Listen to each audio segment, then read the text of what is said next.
بسم اللہ الرحمن الرحیم۔ کتاب قصص القرآن، حصہ دوم، part number 8، page number 511۔ Number 3، مستعار بالا ہر دو تفاسیر سے جدا حضرت عبداللہ ابن عباس سے بطریق علی بن ابی طلحہ جو تفسیر منقول ہے اس میں نہ نماز فوت ہونے کا ذکر ہے اور نہ سورج غروب ہونے کا مسئلہ ہے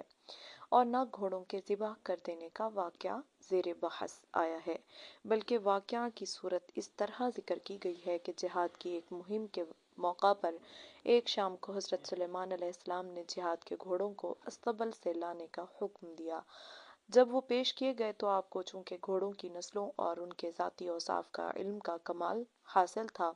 اس لیے آپ نے جب ان سب کو اصیل، سبک رو، خوش رو اور پھر بہت بڑی تعداد میں پایا تو آپ پر مسرت و انبساط کی کیفیت طاری ہو گئی اور فرمانے لگے، ان گھوڑوں سے میری یہ محبت ایسی مالی محبت میں شامل ہے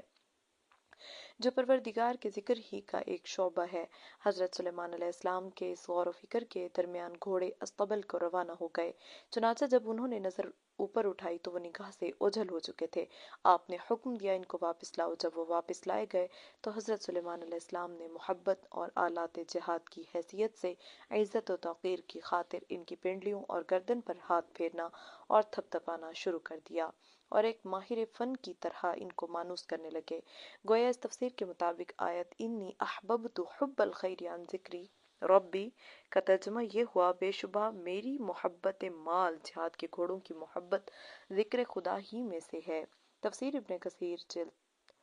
4، فَأَحْبَبْتُ مَعْنَاهُ أَرَدْتُ الْمُحِبَّةَ، بحر المحیط جلد 7، صفحہ 396۔ اور توارت بالحجاب میں تورات کی ضمیر صافنات الجیاد ہی کی طرف ہے، یعنی جب گھوڑے آنکھ سے اوجھل ہو گئے، اور اسی طرح شمس کے محذوف ماننے کی ضرورت نہیں رہتی۔ اور طفق مسحا بالسوق والاعناق میں مسح کے چھونے اور ہاتھ پھیرنے کے وہی معنی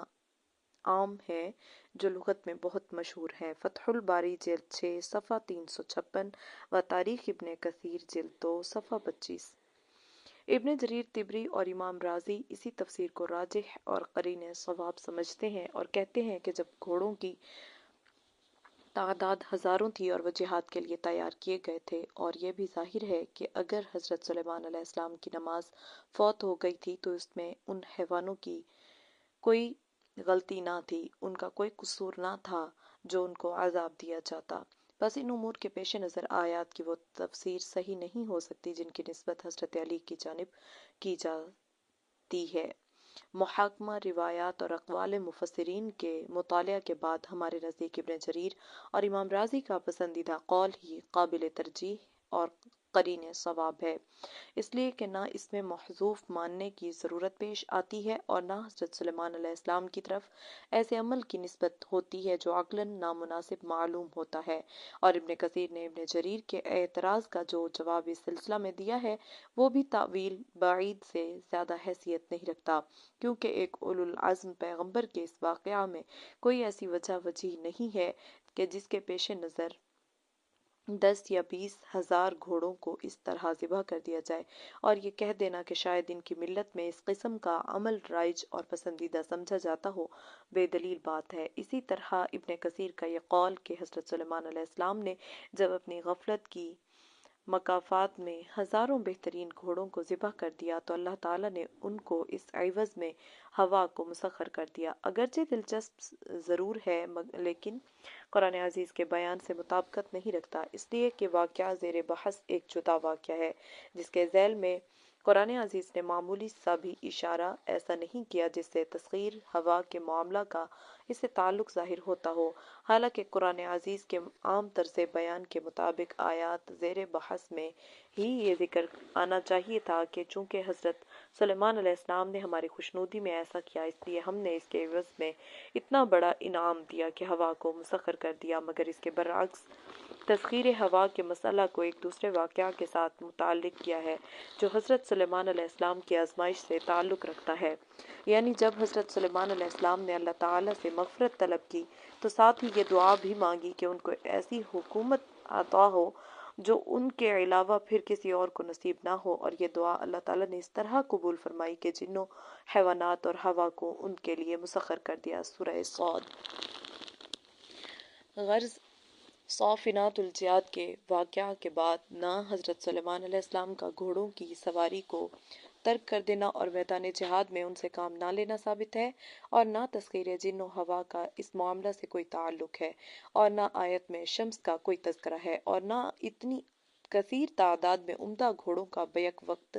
ذبح کر ڈالنا کوئی خاص محبوب عمل ہے۔ اس لیے ان وجوہ کی بنا پر حضرت عبداللہ ابن عباس ہی کا یہ قول راجح اور قرین صواب ہے۔ اور ہمدانی قول کے مطابق اگر احببتو کے معنی اردت المحبہ کے لیے جائیں تو پھر عن بمعنی من استعمال ہو سکتا ہے۔ حضرت سلیمان علیہ السلام کی آزمائش کا واقعہ۔ سورہ صاد میں حضرت سلیمان علیہ السلام کی آزمائش اور خدا تعالیٰ کی جانب سے ابتلا کا ایک مجمل واقعہ اس طرح مذکور ہے: وَلَقَدْ فَتَنَّا سُلَيْمَانَ وَأَلْقَيْنَا عَلَى كُرْسِيِّهِ جَسَدًا ثُمَّ أَنَابَ قَالَ رَبِّ اغْفِرْ لِي وَهَبْ لِي مُلْكًا لَا يَنبَغِي لِأَحَدٍ مِّن بَعْدِي إِنَّكَ أَنتَ الْوَهَّابُ فَسَخَّرْنَا لَهُ الرِّيحَ تَجْرِي بِأَمْرِهِ رُخَاءً حَيْثُ أَصَابَ۔ صاد پارہ 23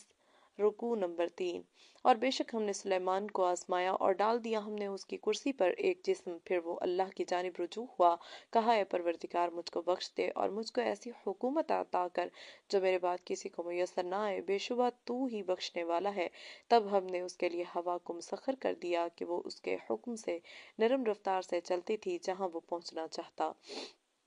ان آیات میں یہ ظاہر نہیں کیا گیا کہ حضرت سلیمان علیہ السلام کو جب آزمائش پیش آئی تو وہ کیا تھی، صرف اس قدر اشارہ ہے کہ ان کی کرسی پر ایک جسد ڈالا گیا، نیز احادیث میں بھی اس سے متعلق کوئی تفصیل مذکور نہیں ہے۔ لہٰذا ان آیات کی تفسیر میں مفسرین نے دو رائے اختیار کی ہیں: ایک یہ کہ ہم کو قیاس اور ظن و تخمین سے کوئی رائے قائم نہیں کرنی چاہیے، اور صرف اسی قدر یقین رکھنا چاہیے کہ ان آیات میں اللہ تعالیٰ نے یہ ظاہر فرمایا ہے کہ حضرت سلیمان علیہ السلام کو اس نے کسی آزمائش میں مبتلا کیا جس کا تعلق تخت سلیمان اور جسد کا تخت سلیمان پر ڈالا جانا ان دو باتوں سے ہے، اور اس کی تفصیلی کیفیت نامعلوم ہے، اور یہ کہ حضرت سلیمان علیہ السلام نے اولو العزم پیغمبروں کی طرح خدا کی درگاہ میں رجوع کیا، اول مغفرت طلب کی اور اس کے بعد ایسی حکومت کے لیے دعا مانگی جو بے نظیر اور بے مثال ہو، چنانچہ اللہ تعالیٰ نے ان کی دعا قبول فرمائی اور ان کی مقبولیت اور عظمت شان کو سراہا۔ وَإِنَّ لَهُ عِندَنَا لَزُلْفَىٰ وَحُسْنَ مَآبٍ، اور بے شبہ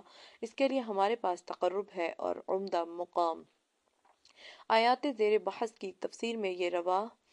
حافظ عماد الدین بن کثیر اور ابن حزم اور بعض دوسرے جلیل القدر محدثین و مفسرین نے اختیار کی ہے۔ دوسری راہ یہ ہے کہ اس واقعہ کی تفصیل اور آیات کی تشریح کے لیے کوئی صورت پیدا کی جائے اور اس کے اجمال و ابہام کو حل کیا جائے۔ اس سلسلہ میں مفسرین نے جو تفسیریں کی ہیں ان میں سے صرف دو قابل ذکر ہیں۔ ان میں سے ایک امام رازی کی جانب منسوب ہے اور دوسری بعض محدثین کی جانب۔ امام رازی کی تفسیر کا حاصل یہ ہے کہ حضرت سلیمان علیہ السلام ایک مرتبہ سخت علیل ہو گئے اور ان کی حالت اس درجہ نازک ہو گئی کہ جب تخت پر لا کر بٹھائے گئے تو یہ معلوم ہوتا تھا کہ جسم بے روح ہے۔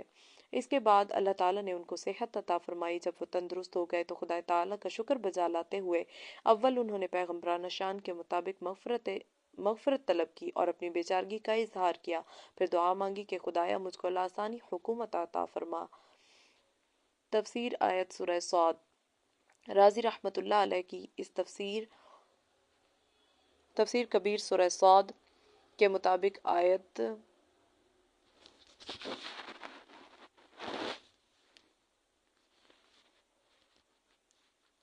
پتہ نہیں کیا ہے، وہدین سلیمان میں ہے، پہلا لفظ جو ہے وہ مجھے نہیں سمجھ آیا، سلیمان تو ہے اس میں۔ فتنہ سے مراد مرض شدید ہے، اور